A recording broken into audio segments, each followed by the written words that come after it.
요한복음 20장 1절부터 10절까지 빈 무덤이라는 제목으로 함께 말씀을 보시겠습니다. 우리가 이제까지 요한복음 강의를 해오고 있는데 저번 주에 우리 예수님께서 지난번에 우리 예수님 십자가에 달리시면서 하신 말씀이 다 이루었다 이렇게 외치셨습니다. 우리 예수님은 십자가상에서 하나님 아버지의 말씀대로 또 구약의 대언자들이 말하였던 대로 모든 성경 기록대로 다 예언을 성취하시고 예수님 스스로 하나님의 진노의 모든 것을 다 담당하시고 죄가 되시고 저주가 되셔서 우리의 죄를 담당하셨습니다. 그래서 예수님께서 다 이루었다 말씀을 하셨습니다. 이 기독교는 십자가와 부활이 연결고리가 있습니다. 부활이 없는 십자가는 무용지물입니다. 부활이 없는 십자가는 실패이죠. 왜 그러냐면 분명히 창세기 3장에 우리 하나님께서 여자의 씨가 뱀의 씨를 이렇게 머리를 상하게 한다.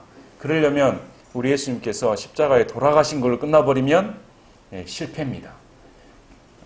하지만 부활이 있는 십자가는 하나님의 영광이지요. 우리 하나님께서 부활시킨 목적은 승인해 주신 겁니다. 예수님의 속죄의 대가가 다 완성이 됐다.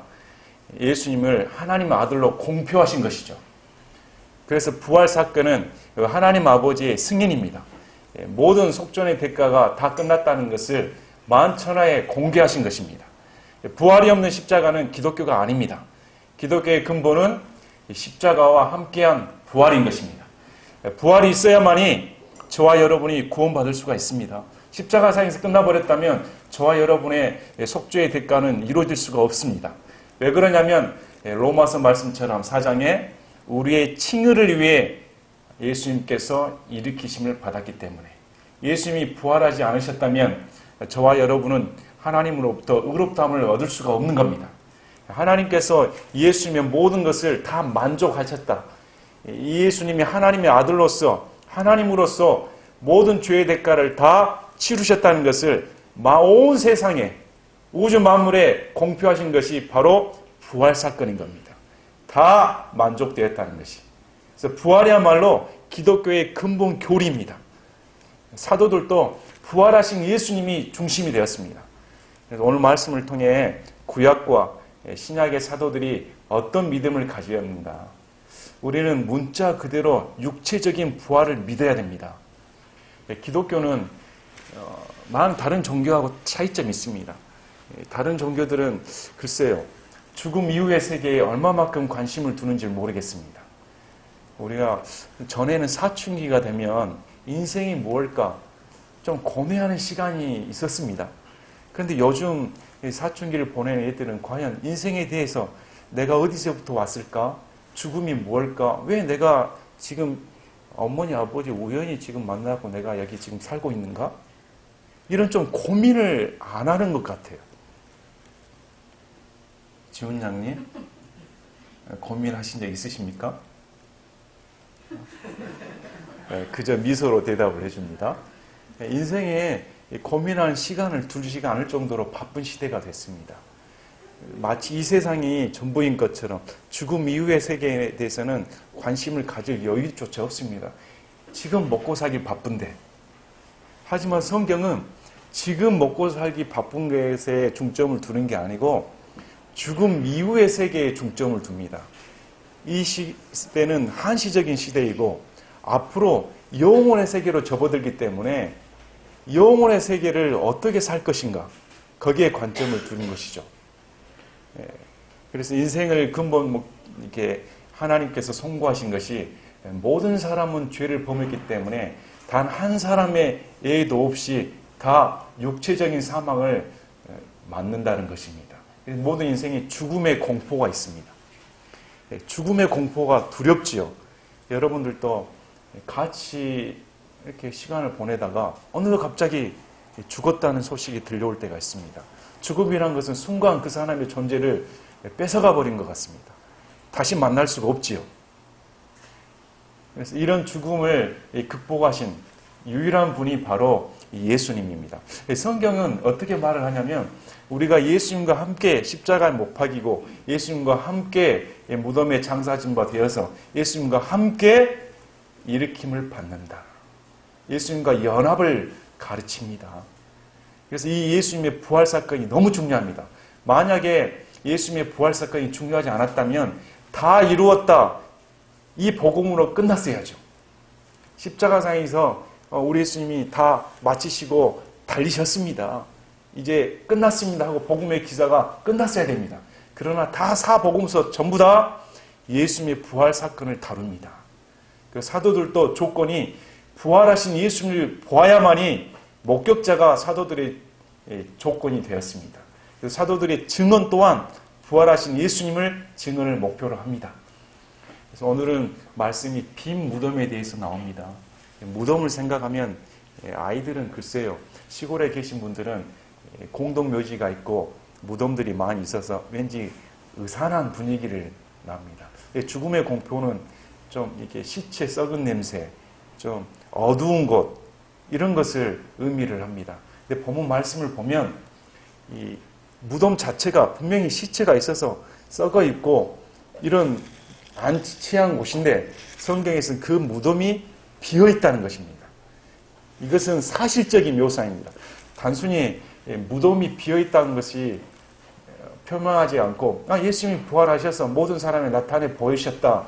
이렇게 복음서에 기록하면 될 걸 굳이 무덤이 비어 있다는 것을 예표하는 이유는 그 무덤이 죽음을 상징하기 때문에 모든 사람이 죽으면 장사 지낸 바 돼야 됩니다.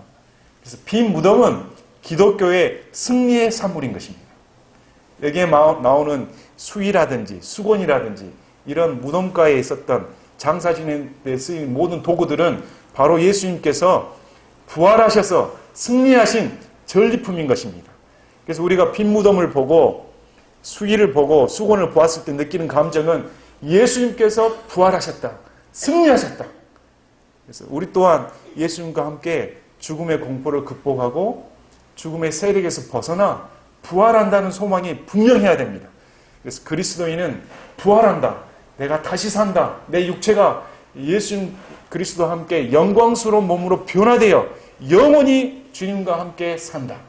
이 소망이 분명해야 되는 것입니다.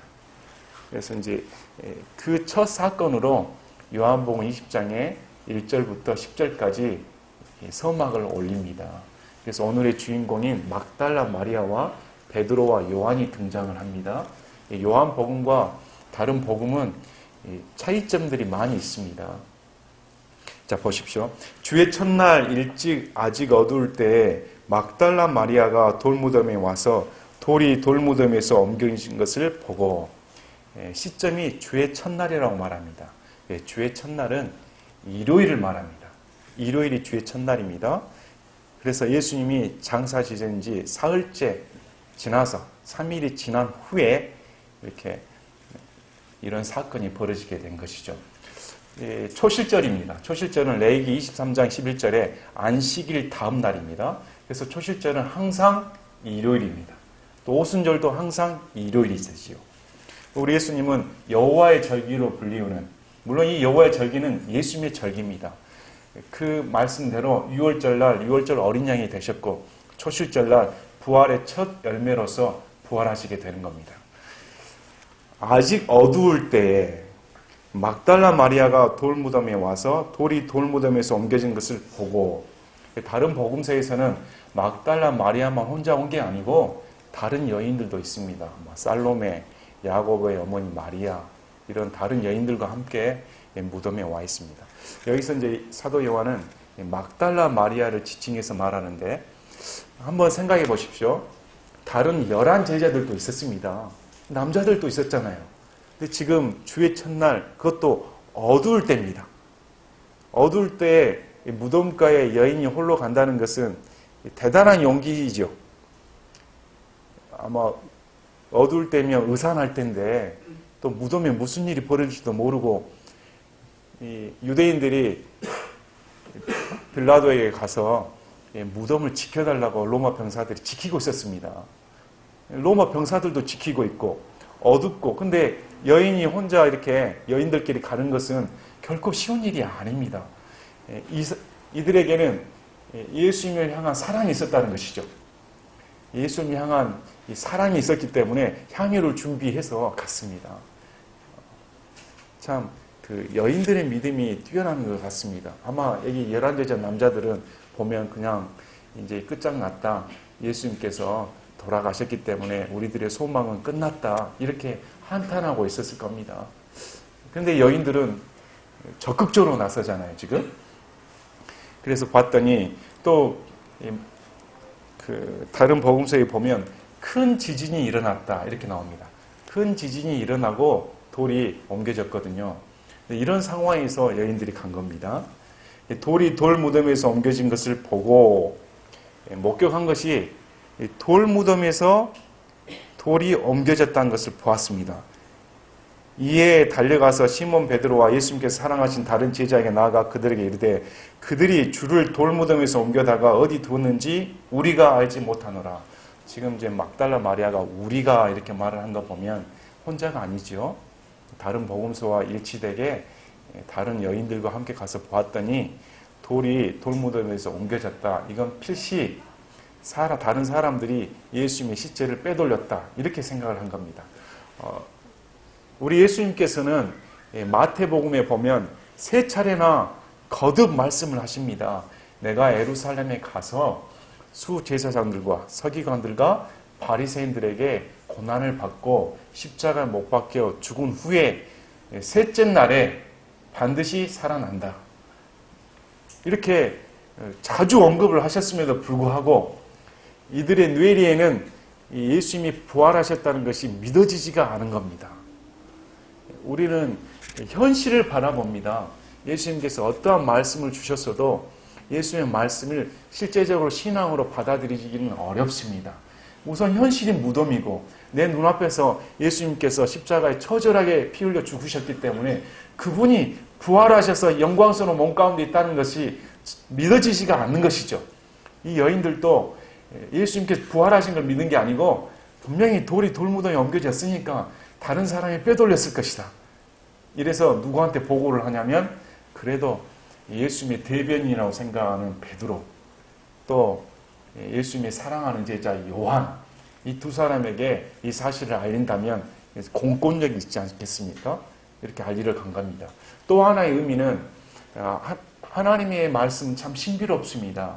모세의 율법에 따르면 여인들은 증언할 권리가 없습니다. 여인들의 증언은 받아들여지지 않습니다. 모세의 율법대로 남자 2사람 이상이 증언을 해야 그 증언이 받아들여지는 것이죠. 그래서 이 빈 무덤을 목격하려면 남자 2사람이 필요한 겁니다. 여인의 증언이 필요한 게 아니고, 그래서 베드로와 요한이 가서 빈 무덤을 목격하고 증언하게끔 성경이 이렇게 말씀하고 있습니다. 그래서 그러므로 베드로와 그 다른 제자가 나아가 돌무덤으로 가니라. 이 말을 듣고 베드로와 요한이 그러면 그게 사실인가 우리가 가서 확인을 해야겠다. 그래서 그들 둘이 같이 달려갔는데 그 다른 제자가 베드로를 앞질러 달려가서 먼저 돌무덤에 이르렀더라. 달려간 걸 보니까 이 제자들의 마음이 이게 어찌된 일인가, 이런 황당한 일이 있을 수 있는가. 물론 이들은 예수님이 부활하셨다는 것을 믿지 않고 있습니다. 이건 지금 만약에 예수님의 시체가 다른 곳으로 빼돌려졌다면 큰 사건이잖아요. 그래서 반드시 이걸 확인해야겠다. 급히 달려가서 알아봐야겠다. 달려갔는데 요한이 먼저 도착했습니다. 여기에 대한 해석은 요한이 더 젊었을 것이다. 걸음걸이가 빨랐을 것이다. 이렇게 해석을 합니다. 아무튼 요한이 더 달리기를 잘한 것 같습니다. 그래서 그가 몸을 구부려 안을 들여다보고 먼저 도착한 요한이 몸을 구부려 안을 들여다봤더니 아마포가 놓인 것을 보았으나 아직 들어가지는 아니하였더라. 몸을 구부려 안을 보니까 아마포가 놓여 있다는 것입니다. 자, 그 뒤 시몬 베드로가 그를 따라와서 돌무덤에 들어가 보매 아마포가 놓여 있고 또 그분의 머리 주변에 있던 수건은 아마포와 함께 놓이지 않고 함께 개인 채 한 곳에 따로 놓여 있더라. 그 다음에 이제 시몬 베드로가 도착을 했습니다. 여기에 보면 이제 성격 차이가 나지요. 왜 요한이 안으로 안 들어갔을까? 아마 연장자인 베드로가 먼저 들어가서 보기를 원했을 것이다. 이런 게 있고, 아니면 베드로는 마음이 성급한 사람이라 내가 가서 얼른 이걸 확인해야겠다. 앞뒤 가릴 것 없이 내 눈으로 직접 보고 목도를 해야겠다. 이렇게 생각하기도 합니다. 그래서 이제 어떤 분들은 교회에는 다양한 성격을 가진 성도들이 있다는 것입니다. 어떤 사람은 차분하게 관망하시는 성도분들이 있고, 어떤 분은 베드로처럼 좀 급하게 빨리 가서 문제를 해결해야겠다. 이런 다양한 배경을 가진 성격을 가진 성도들이 있다. 이렇게 해석하기도 합니다. 그래서 보았더니 아마포가 놓여 있었습니다. 또 수건은 아마포와 함께 놓이지 않고 함께 개인지에 한 곳에 따로 놓여 있더라. 자, 보십시오. 이 아마포하고 수건을 성경에서는 상세히 기록을 해줍니다. 요한복음 4장 11절을 보면 11장 44절 보면, 요한복음 11장 44절 보면 이 나사로가 무덤에서 나오면서 보았더니 손과 발이 수위에 이렇게 묶여 있고 얼굴이 수건에 묶여 있다. 이 표현이 나옵니다. 그래서 아마포는 시체를 둘둘 싼 겁니다. 둘둘 싼 것이 있고, 수건은 얼굴을 묶어 놓은 겁니다. 두 개의 상징은 사람을 묶고 나서 시체를 매장해서 놔둔 것이죠. 근데 지금 베드로가 보니까 이 수건이 뜯어져 가지고 다른 곳에 있는 게 아니고 가지런히 개어서 놓여 있다는 겁니다. 만약에 도둑이 도적질을 했다면 수건을 개어 놓고 갔겠습니까? 그냥 놔두고 가지. 또 아마포는 우리가 보면 시체를 둘둘 말았기 때문에 아마포가 그대로 놓여 있을 수가 없습니다. 빈 허물처럼, 마치 번데기를 보면 속은 다 비어버리고 애벌레를 둘러싼 망막 나와 있다는 것이죠. 몸이 쑥 빠지고 나간 겁니다. 그 아마포가 그대로 있고 수건이 그대로 있었다는 것은 이 예수님의 몸이 육체의 몸이, 이 몸이 영광스러운 몸으로 변화돼서 그 아마포나 이런 것을 뚫고 지나가 버린 것이죠. 이것은 요한복음에 나옵니다. 요한복음에 나오면 제자들이 11제자가 문을 닫고 있었는데 그 문 방 한가운데로 예수님이 뚫고 들어와 버리십니다. 이 영광스러운 몸은 우리가 상상할 수 없는 것입니다. 이런 장소나 이런 벽이나 이런 것들이 가려지지가 않습니다. 그냥 뚫고 지나간 것이죠. 이걸 성경에서 기록한 것은 뭐냐면 빈 무덤이라든지 수위라든지 수건이라든지 죽음을 상징하는, 죽음에 필요되는 모든 도구들이 예수님께서 부활하시고 승리하셨다는 전리품이라는 것입니다. 그래서 성경은 이걸 기록을 해놓은 것입니다. 이게 사실적인 것이다. 그래서 그제야 돌무덤에 먼저 왔던 그 다른 제자도 들어가서 보고 믿었으니, 이제 요한이 보았더니 그 다른 제자도 들어가서 보고 여인의 말을 믿었다는 겁니다. 그래서 믿었다는 말이 나오는데 우리가 마가복음과 함께 비교해 봐야 됩니다. 이 베드로와 요한은 지금 부활을 믿은 게 아닙니다. 부활을 믿은 게 아니고 여인들의 말대로 정말 예수님이 안 계시는구나 이렇게 믿은 겁니다. 왜 그러냐면 마가복음에 보면 우리 예수님이 문을 닫고 있는 11제자에게 나타나셔서 이 마음이 강팍한 자들아 왜 내가 부활한 사실을 믿지 못하느냐 이렇게 꾸짖으십니다. 그래서 여기서 믿었다는 말은 예수님의 부활 사실을 믿은 게 아니고 막달라 마리아 말처럼 정말로 무덤에서 돌이 옮겨졌고 예수님의 시신이 없다는 것이 확실하다 이렇게 믿어진 것이죠. 자, 9절 보십시오. 이는 그들이 그가 반드시 죽은 자들로부터 다시 일어나야 하리라 하신 성경 기록을 아직 알지 못하였기 때문이더라. 이렇게 행동을 한 이유는 예수님께서 성경 기록대로 반드시 일어나야 하는데 그 성경 기록을 아직 알지 못하였다. 이렇게 고백을 하고 있습니다. 자, 요한복음 2장에 보시면 우리가 요한복음 2장 18절부터 22절까지 보시면 성전에 들어가셔서 성전을 깨끗게 하시는 예수님에 대해 나옵니다. 그래서 유대인들이 예수님께 우리에게 무슨 표적을 보이느냐 했더니 우리 예수님께서 그들에게 대답하여 이르시되 이 성전을 헐라 사흘 안에 내가 그것을 일으켜 세우리라 하시니 이에 유대인들이 이르되 이 성전을 짓는데 46년이 걸렸거늘 내가 그것을 사흘 안에 세우겠느냐 하더라. 그러나 그분께서는 성전인 자기 몸을 가리켜 말씀하셨더라. 우리 예수님이 성전 자체가 되십니다. 예수님을 통해서만이 하나님 아버지께 갈 수가 있기 때문에, 예수님을 통해서만이 구원을 받을 수 있기 때문에 예수님 그 자체가 성전이 되십니다. 그래서 우리 예수님이 성전인 내가 죽임을 당해 사흘 만에 부활하겠다, 이렇게 성전과 비유해서 말씀하신 것이죠.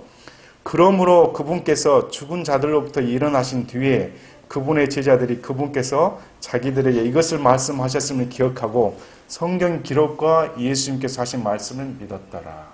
나중에 예수님이 부활하신 것을 목격하고 그때 예수님께서 말씀하신 대로 성전 자신인 예수님께서 죽으시고 부활하셨구나. 이제 우리 예수님이 사흘 만에 부활하셨다. 여기에 대해서 신학자들이 구약의 예표를 듭니다. 그 중에 예표 중에 하나가 출애굽을 할 때 우리가 6월절 어린 양을 먹고 출애굽을 합니다. 그리고 3일 지나서 홍해를 가르는 사건이 나옵니다. 성경에서는 이 홍해를 가르는 사건을 침례의 비유를 합니다. 그리고 나서 광야 생활에 들어가죠. 마찬가지로 우리가 6월절 어린 양이 십자가에 못 박히시고 사흘이 지나서 침례를 받은 우리와 함께 같이 부활했다. 이렇게 예표를 들기도 합니다. 또 하나의 예표는 아브라함이 이삭을 바칠 때 3일 걸렸습니다. 하나님께서 아브라함에게 모리아 산에 가가지고 이삭을 바쳐라 이렇게 한 후에 이미 죽음에 넘겨졌었죠. 3일이 지난 뒤에 이삭을 돌려받은데 히브리서에 보면 하나님께서 이삭을 죽은 자 가운데서 넘겨받은 것이다. 이렇게 예표를 줍니다. 이렇게 해석하기도 합니다. 그리고 성경에서는 결정적으로 우리 예수님이 요나의 표적을 말씀하신 것이죠. 요나의 표적처럼 밤낮 사흘 동안 땅속 신전부에 있다가 다시 살아난다. 이렇게 말씀을 하십니다. 그래서 우리 예수님은 죽음을 극복하시고 말씀을 하신 것이죠. 자, 오늘은 요한복음 20장 1절부터 10절까지 사건 중심으로 보았습니다. 그러면 이 사건에 대해서 사도들이 어떻게 증언을 했는가?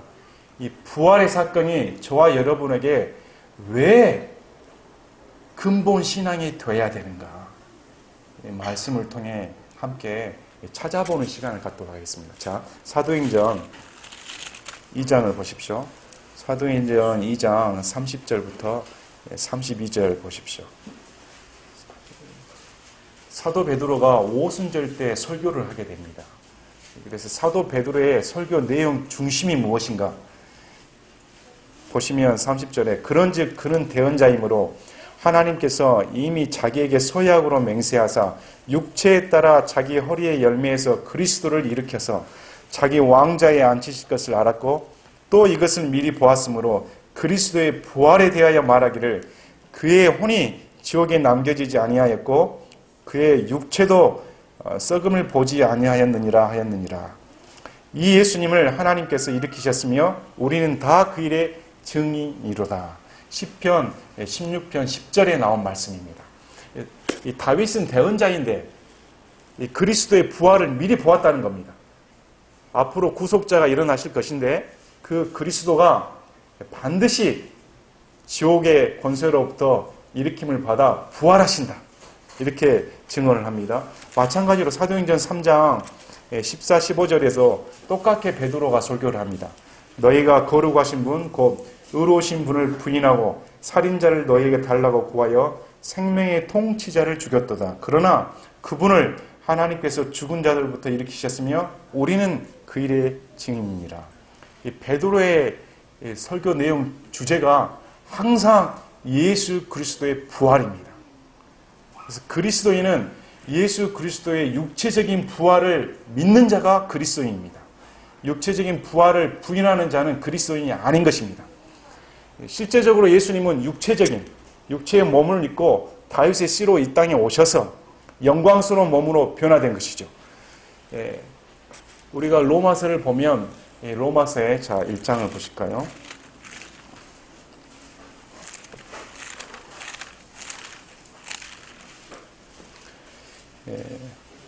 이제 사도 바울이 예수 그리스도의 부활의 증인으로 나옵니다. 보면 자신의 아들 예수 그리스도의 우리 주에 관한 것이라 그분께서는 육체로는 다윗의 씨에서 나셨고 거룩함의 영으로는 죽은 자로부터 부활하심으로써 하나님의 아들로 권능 있게 밝히 드러나셨느니라. 자, 이 부활하신 것이 하나님의 아들로 권능 있게 밝히 드러나셨다는 겁니다. 물론 우리 예수님은 하나님의 아들이십니다. 하나님의 아들로 이 땅에 오셔서 십자가에 못 박히셨습니다. 그러나 하나님의 아들로 권능 있게 밝히 드러나기 위해서는 반드시 부활하셔야 됩니다. 부활하지 않고서는 하나님의 아들로 드러날 수가 없다는 것입니다. 그래서 하나님의 아들로 하나님께서 인치신 것이 부활 사건인 겁니다. 자, 우리가 아는 로마서 4장을 보십시오. 로마서 4장 24절, 25절은 너무나 중요한 구절입니다. 우리가 예수 우리 주를 죽은 자들로부터 살리신 분을 믿을진데 그것을 의로 인정받을 우리도 위한 것이라.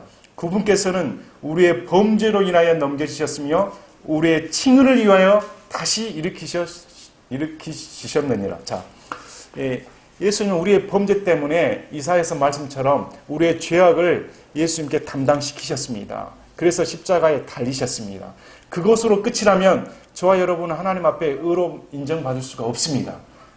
그러나 성경에서는 우리가 의롭게 인정을 받으려면 예수님의 속전의 대가가 만천하에 완벽하게 치러졌다는 것이 공개되어야 되는데 그렇게 되면 하나님 아버지께서 만족하셨다는 것이 드러나야 된다는 겁니다. 예수님의 십자가 사건이 하나님 아버지께서 흠양할 정도로 만족한 제물이 되었다는 것이 만천하에 공개되기 위해서는 그 죄의 대가가 다 치러졌다. 완성이 되었다. 그래서 부활시켜 주신 겁니다. 부활되어야만이 저와 여러분이 구원받을 수가 있는 겁니다. 그래서 우리가 의롭다 인정을 받으려면 반드시 부활하신 그리스도를 믿어야 되는 겁니다. 십자가에서 끝나버렸다면 저와 여러분 구원받을 수가 없습니다. 여러분의 믿음 가운데서는 반드시 갖고 있어야 할 게 십자가에서 끝난 게 아니고 예수님이 육체적인 부활을 이루셨다. 그거와 아울러 나 또한 예수님과 함께 십자가에서 끝난 게 아니고 육체적인 부활을 갖는다. 이게 있어야 되는 겁니다. 욥기서를 보십시오. 욥기서 19장에 욥이 자기 구속자를 말을 합니다. 앞으로 내가 이런 고통을 당하고 이런 것에 대해서 나의 구속자가 앞으로 이 땅에 설 것인데 이 땅에 선다고 말합니다. 앞으로. 그래서 이 벌레들이 내 살갗을 썩게 멸할지라도 내가 여전히 육체 안에서 그 구속자를 하나님을 보리라 이렇게 고백을 합니다. 이 욥은 구약시대의 사람입니다. 족장시대의 사람입니다. 그런데도 욥은 부활신앙을 갖고 있었습니다. 앞으로 구속자이신 예수 그리스도께서 이 땅 가운데 반드시 올리브산에 재림하실 그 날이 있다는 것입니다. 그래서 우리가 부활하여 육체 가운데 하나님을 보리라. 그 구속자가 하나님이신 것입니다. 우리는 어떤 예수를 믿습니까? 앞으로 부활하신 예수 그리스도께서 저와 여러분을 데리고 이 땅에 재림하여 이 땅 가운데 천년왕국을 이루시고 앞으로 저와 여러분은 예수 그리스도와 함께 영원한 새하늘과 새 땅으로 들어간다. 이렇게 말씀을 하시는 겁니다.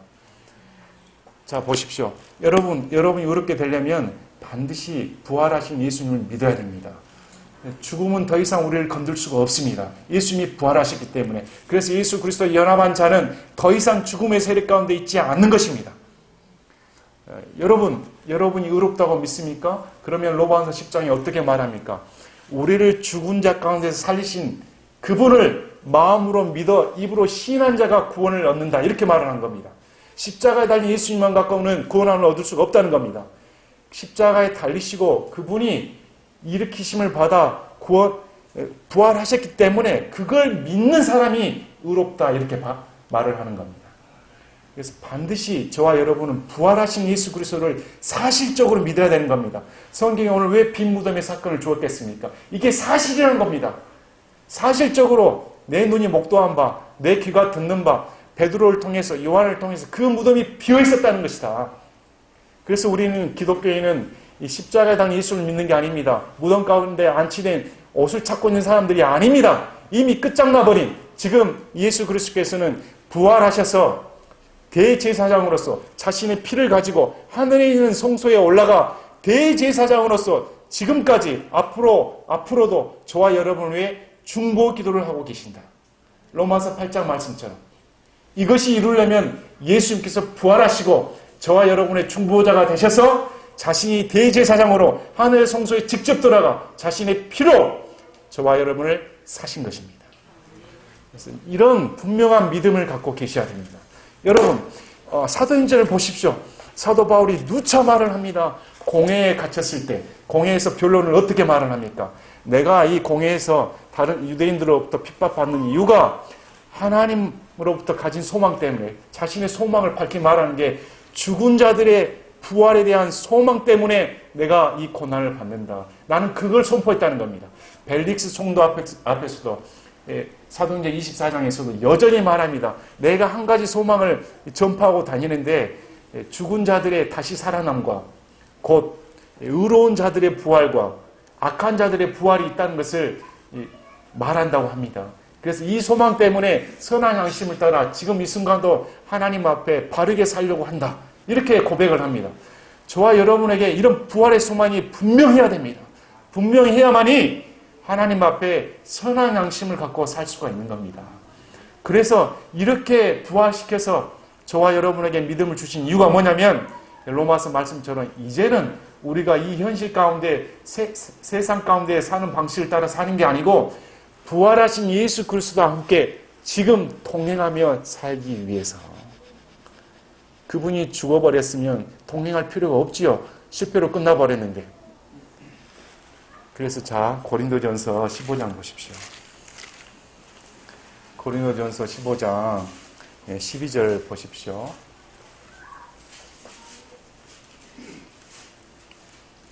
이제 그리스도께서 죽은 자로부터 일어나셨다고 선포하였거늘 너희 가운데 어떤 자들은 어찌 죽은 자들의 부활이 없다고 말하느냐. 고린도 교회에 예수 그리스도의 종인 사도 바울은 부활에 대해 분명히 말을 했습니다. 그런데 어떻게 고린도 교회 성도들이 죽은 자들의 부활이 없다고 말을 하느냐. 만일 죽은 자들의 부활이 없으면 그리스도께서 일어나지 아니하셨느니라. 자, 저와 여러분에게 다시 사는 소망이 없다면 예수님은 부활하지 않으셨다는 겁니다. 저와 여러분의 부활을 위해서 예수님이 부활하셨다고 사도 바울이 말을 하고 있는 것이죠.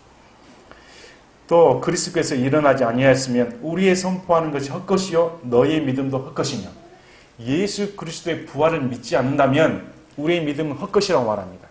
지금 여기 있는 것, 여기서 예배드리고 있는 것, 이 자체가 예수 그리스도의 부활이 없다면 헛짓을 하고 있는 것이다. 뭐하러 이 고생을 하고 있느냐. 제일 비참한 자다. 남들 놀 때 같이 놀고 일요일에 뭐하러 여기 모여있느냐. 아무 의미가 없다. 이렇게 말을 하는 것이죠. 저와 여러분에게 부활의 소망이 있기 때문에 이 시간을 투자하고 내 삶을 투자해서 내 남은 여생을 우리 주님과 함께 살고자 모인 것입니다. 여러분에게 이런 분명한 부활의 소망이 있습니까? 그래서 보십시오. 참으로 우리가 하나님께 대한 거짓 증언으로 드러나리니 이는 우리가 그분께서 그리스도를 일으키셨다고 하나님에 대해 증언하였기 때문이라. 만일 부활이 없었다면 우리는 거짓말하는 자다. 만일 죽은 자들이 일어나지 아니하면 그분께서 그리스도를 일으키지 아니하셨느니라. 저는 이 말씀이 너무 은혜롭습니다. 하나님 아버지께서 예수 그리스도를 일으킨 목적은 하나님 아들로 공평한 것뿐만 아니라 그 아들을 믿는 자에게 영원한 생명을 주시고 똑같이 일으키기 위해서, 똑같이 죽은 자 가운데서 일으킴을 받기 위해 예수 그리스도를 일으키셨다고 말씀하신 겁니다. 여러분, 죽음으로 끝나버린다면 그냥 인생 대충 살면 되지 않습니까? 그러나 내가 예수 그리스도를 알게 되고 성령께서 내 안에 들어와 이 세상이 전부가 아니요 죽은 후에 천국과 지옥이 있으며 영원한 생명이 있다는 것을 안 순간 이 세상 내 마음대로 살 수가 없습니다. 그분이 보고 계시니까 반드시 죽음 후에 일으킴을 받아 예수 그리스도의 심판성 앞에 서는 날이 있으니까 이 세상이 전부가 아니라는 것이죠. 많은 종교들은 이 세상을 추구합니다. 이 세상 가운데 어떻게 하면 이 세상이 끝인 줄 알고 전부인 줄 알고 그렇게 삽니다. 그러나 성경은 그렇게 말하지 않습니다. 성경은 우리 인생의 근본 고향은 바로 하늘 본향이다. 이렇게 가르칩니다. 그래서 반드시 죽음 이후에 시대가 있다. 데살로니가서를 보면 데살로니가서는 먼저 예수 그리스도를 믿고 죽은 자들이 있었습니다. 우리도 같은 성도들이 있고 같은 가족들이 있습니다. 그런데 원치 않는 질병과 원치 않는 사고와 원치 않게 먼저 떠난 사람들이 있습니다.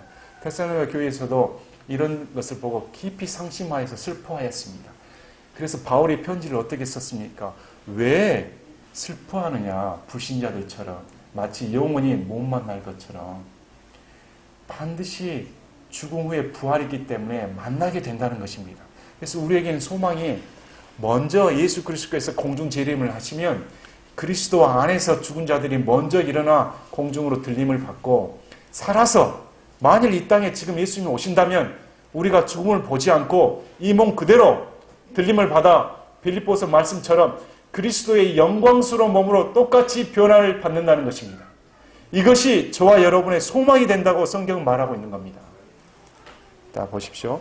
17절에 또 그리스도께서 일으켜지지 아니하셨으면 너의 믿음이 헛되고 너희가 여전히 너희 죄들 가운데 있으며 예수님이 부활하지 아니하셨다면 너의 믿음이 헛되다. 또 너희가 여전히 너희 죄들 가운데 있다. 죄들의 사면함을 못 받는다고 말하고 있는 겁니다. 예수님이 부활하지 아니하셨다면. 그래서 하나님 아버지의 인준이 필요한 겁니다.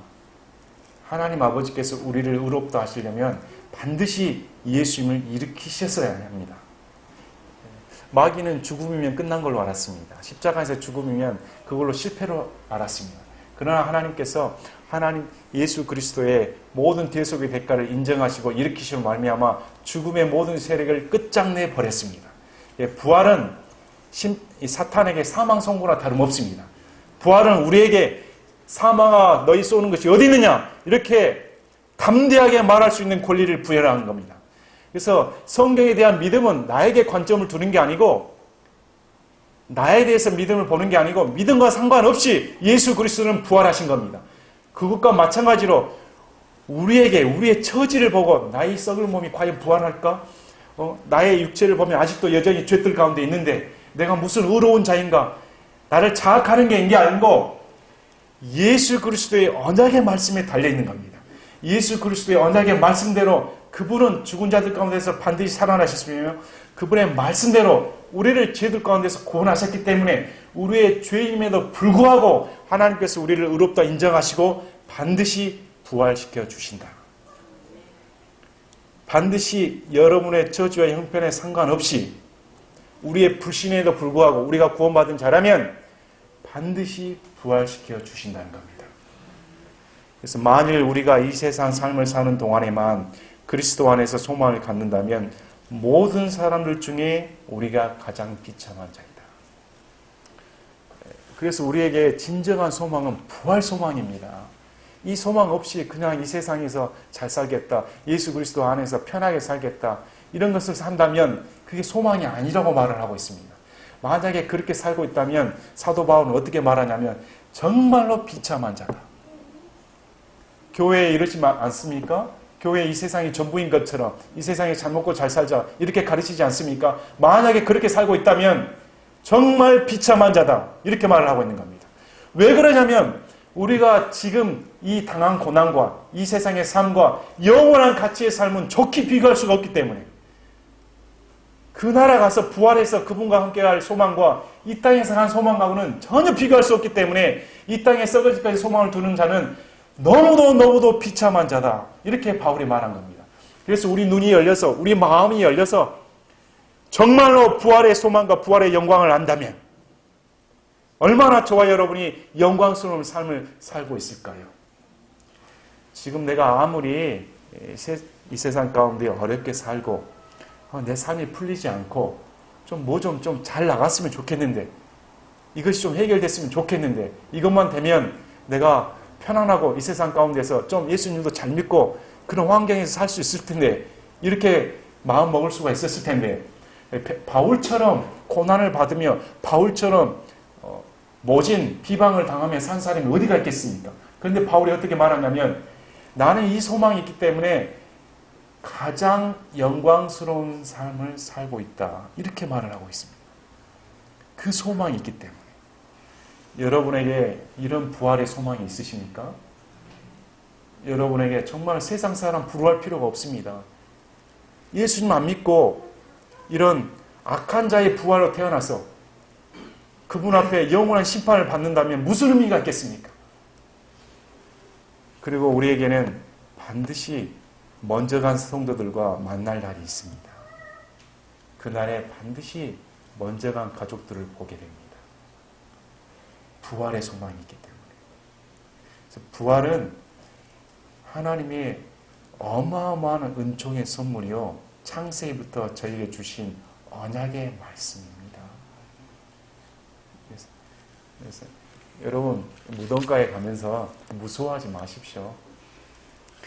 담대함을 키우겠다, 공동묘지 가가지고 고래고래 소함질 필요 없습니다. 담대함 필요 없습니다. 그 무덤에 썩은 냄새가 난들 다 필요 없습니다. 어떤 분들은 예수 그리스도를 믿으면서 화장을 했으면 부활할 수가 있나? 이미 먼지가 돼가지고 재로 뿌려져서 다 분해돼 버렸을 텐데, 형체도 없을 텐데 어떻게 그 사람이 이렇게 모자이크처럼 딱 돼가지고 될 수 있는가? 이렇게 생각하는 사람들도 많이 있습니다. 한번 생각해 보십시오.